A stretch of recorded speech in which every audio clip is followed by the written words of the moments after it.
Today we will start a series of meditations and little reflections on the days of the final week of the Lord Jesus' ministry.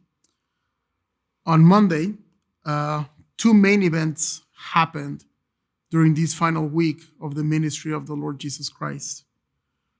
The first one that we have recorded on the Synoptic Gospels was the cleansing of the temple, and the second one was when the Lord Jesus cursed the fig tree.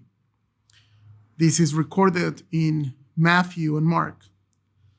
The cleansing of the temple shows and explains the zeal and the nature of Jesus as the Son of God, demanding for people to offer a true and genuine worship. At the same time, the cursing of the fig tree helped as an example, and Jesus used this as an example of what is the nature of true faith, what is genuine faith, and how is it God demands true worshipers and people that have the true and real faith in his Son. So Jesus used this incident of the fig tree to teach to his disciples what was the real nature of faith and true belief. At the same time, it is important for us to consider, as we think of this final week of the Lord Jesus Christ, some important elements of these final days. And I want to read Matthew chapter 21, verses 14 to 16. And the blind and the lame came to him in the temple, and he healed them.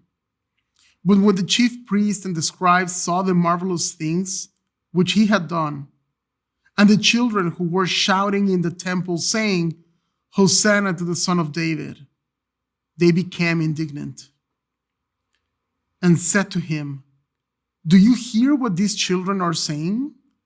And Jesus said to them, Yes. Have you never read, out of the mouth of infants and nursing babies, you have prepared praise for yourself?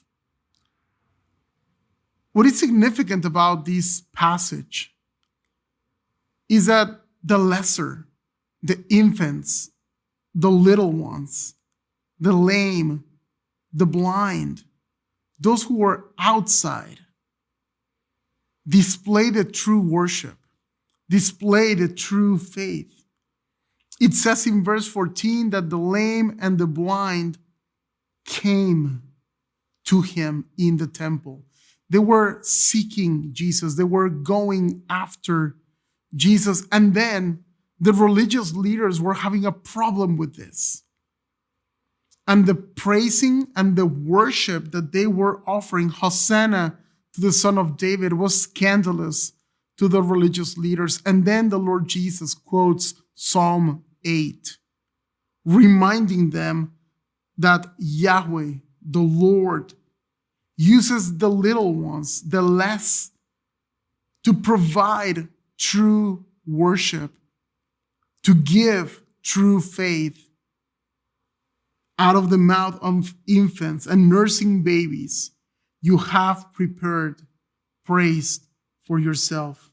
So today, as we prepare our hearts and minds to meditate on the salvific work of the Lord Jesus Christ, we can meditate on the nature of true faith and true worship.